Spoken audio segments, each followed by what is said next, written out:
Hi, this is Eric Smith. This is another Apologetic Nuggets video. These are short videos that are going to, I hope, help and encourage Christians in their walk with the Lord, particularly as it pertains to having an answer for the hope that they have, apologetics. And in this video, we're going to talk about types of apologetic methods. While it could be said that there are several differing apologetic methods, there are mainly three that we will examine because they are the most common. And those three are classical, evidential, and presuppositional.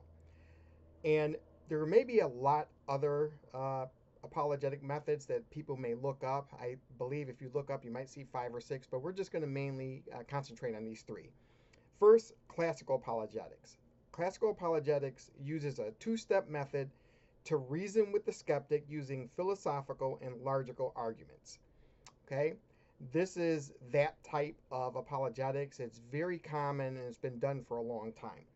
First step, they believe their arguments make it probable that there is a God, and then the next step is showing that that God could be the God of the Bible.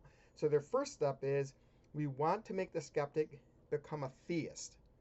And then the second step is now we want to make them a biblical theist.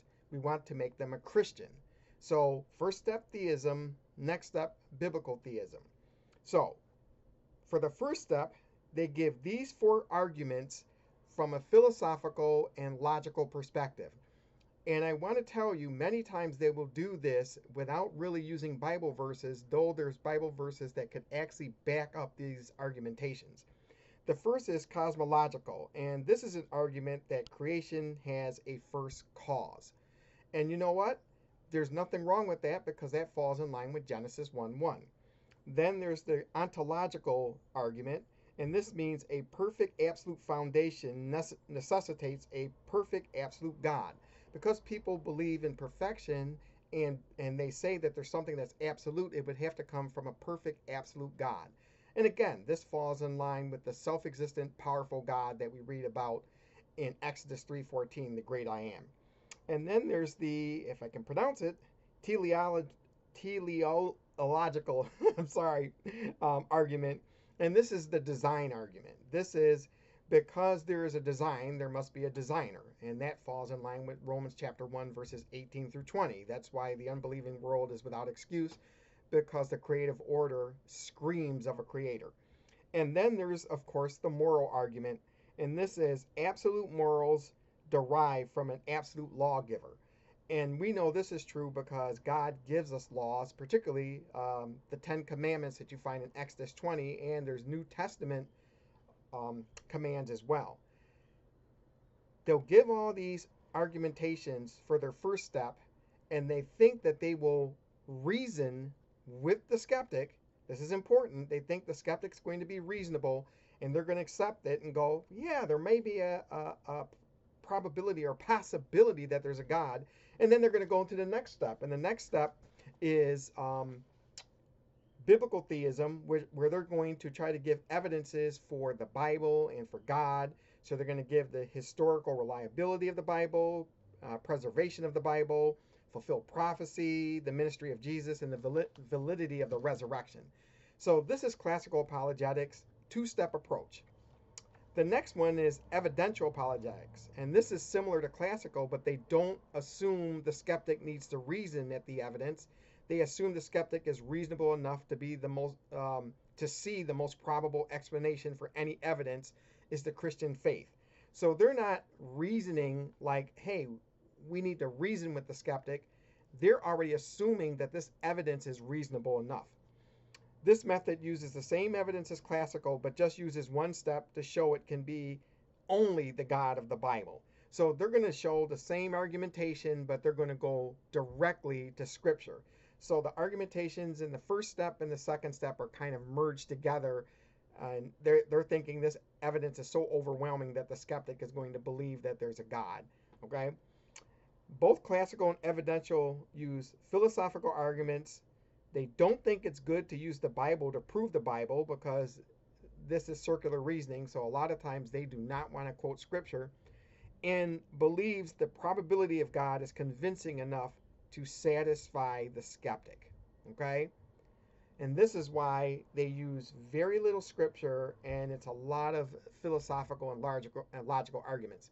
Nothing wrong with logical arguments, and sometimes we can be philosophical, but these two methods park there, and sometimes I think that can be very dangerous. The third type is presuppositional apologetics, and this relies on faith as a starting point to show reason is only possible with God. You can't have reason without God. And we do this instead of reason showing faith in God is probable. So it's kind of flipped. We're already assuming our faith and we're just quoting scripture and we're relying on that. Okay? And presuppose means to suppose or assume beforehand or take for granted in advance.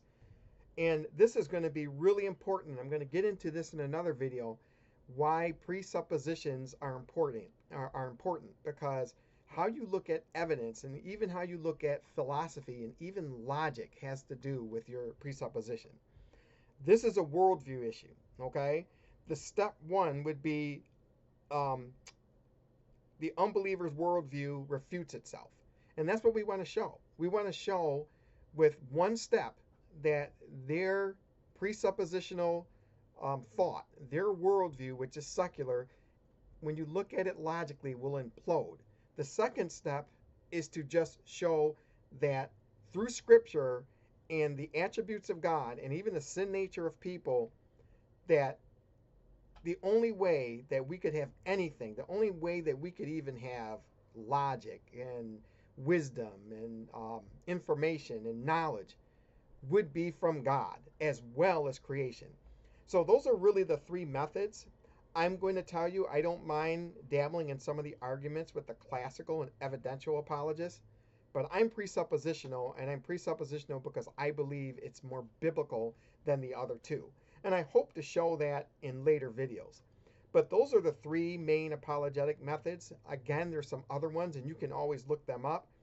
But the bottom line, our apologetics should always answer for the hope that we have, and the hope is in Jesus Christ. And anything we answer should always lead back to the gospel. That is super important. And if you're having a method that does not do that, you may want to discard that method and check the scriptures and see how Jesus did apologetics, because he did, or how the Apostle Paul did apologetics, because he did. But hopefully we'll get into that in another video if I stop being tongue-tied. But this is Apologetic Nuggets. Just want to do a quick video to encourage you that yes, there's different type of apologetics, but we want our apologetics to be biblical. So until we do another video in this series, thank you for listening, thank you for watching, and God bless.